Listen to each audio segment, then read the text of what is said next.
9 А сынып білім алушысы Қуаныш Сабина боламын. Бүгінгі сұхбатымыз менің отаным Қазақстан туристік экспедициялық жасақтарға арналған слеттің жас өлкетанушы номинациясы бойынша сұхбатымды жүргізбекпін. Бүгінгі сұхбат ардагер ұстаз Қазақстан Республикасының үздік өлкетанушысы Беспаев Жамбыл Баймырзаұлымен болмақ. Сізге қоятын алғашқы сұрағым, Ақбұлым ауылының шығу тарихы жайлы айтып берсеңіз. Енді бұлай, Ақбұлым ауылы негізі 5-6 кезеңнен тұрады. Соны қола дәуір кезеңі, ерте темір дәуір кезеңі, түркілер кезеңі, оның кейін орта ғасырлық кезеңі, жаңа тарих кезеңі, оның кейін қазіргі кезеңі. Сонда қарап болсам, сол қола дәуірінен қазіргі кезеңге дейін Ақбұлым ауылының тарихы осылай. Енді Ақбұлым негізі картада көрініп тұр. Ол Ақбұлым ауылы. Оңтүстігінде Қарасай шатқалы. Ол қола дәуірінде Петрович тауы. Оңтүстігінде оңтүстік Қамысбай шатқалы. Bu yerde Pitagora'da tangolar var. Yani kaç көрсетеміз.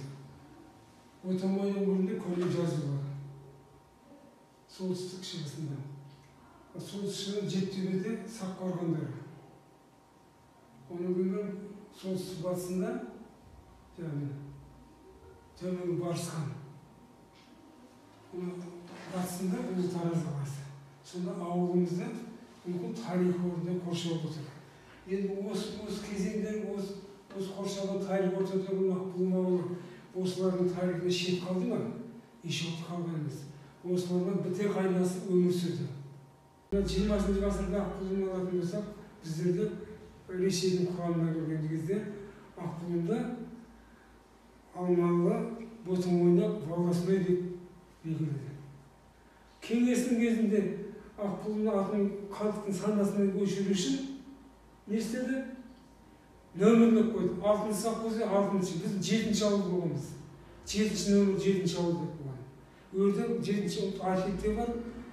Документация, архив документі. Архив документі. Сөйді Деміс болысы деп тәрбиелегенде 7-ші ауыл деп белгілеген. Себебі тарих атауды халықтың санасын жою керек болды кеңес үкіметі. 50-ші жылдармен утверждение халықтың өз еркімен дейді. Өз еркімен. Жамбыл районының депутаты Сырдашев деп. 50-ші жылы 19 август. Нерді не деген? Үрлендіріс соғыстан кейін бізді жауап Ильич деп атып, Владимир Ленин атын беріп, Красный Звезданы қосылды. Көрдіңдер ме? Қандай тарих кетіп отыр. Ал енді тәуелсіздік алған кезде біздер өзінің тарих атауымыз қайтып алдық.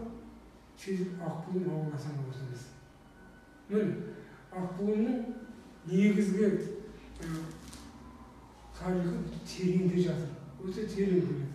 Әрді зерттеуі керек көптеген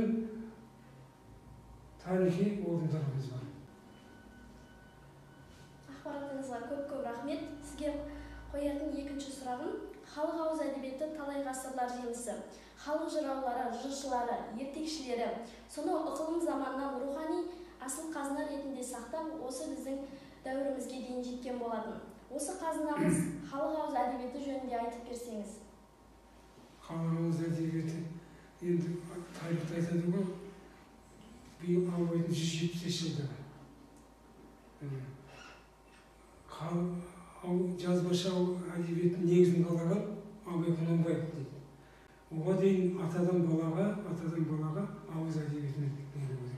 Мен Керей хан қайтыс болғаннан кейін орнына Жәнібек хан болғанда Асан Қайғы атамыздан бата алмаймын, сақ болсаңдар деп.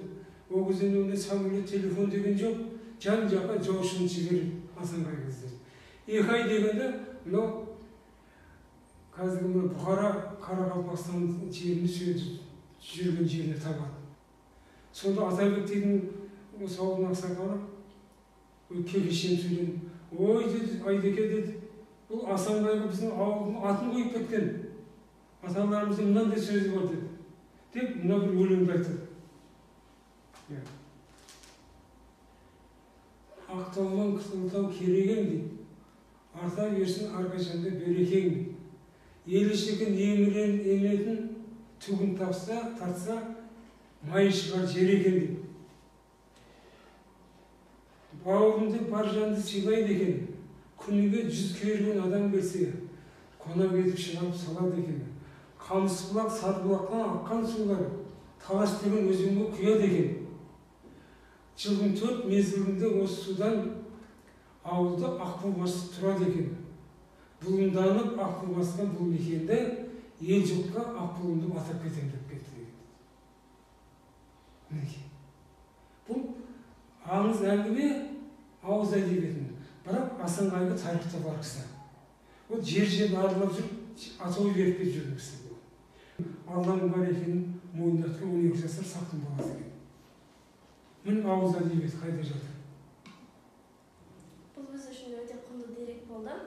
Ақбұлым ауылының тарихы туралы да көп мағлұмат алдым. Сіздің ауылға деген қосқан үлесіңіз бар ма? Енді азын-аулақ үлесім бар деп есептеймін.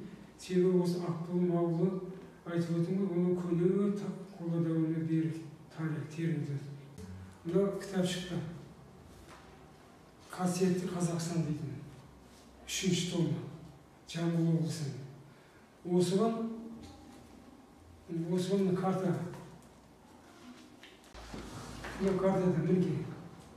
Жеттегі қорымы. Ботамайдан көрінді. Қарасай. Оның бар Қамысбұлақ. Осындай емес. Сізді ауылыңыздың тарихын жеткізуші байлығыңыз ретінде санасақ артық болмас. Сізге денсаулық, ұзақ ғұмыр, шығармашылық табыс тілейміз. Сұхбатыңызға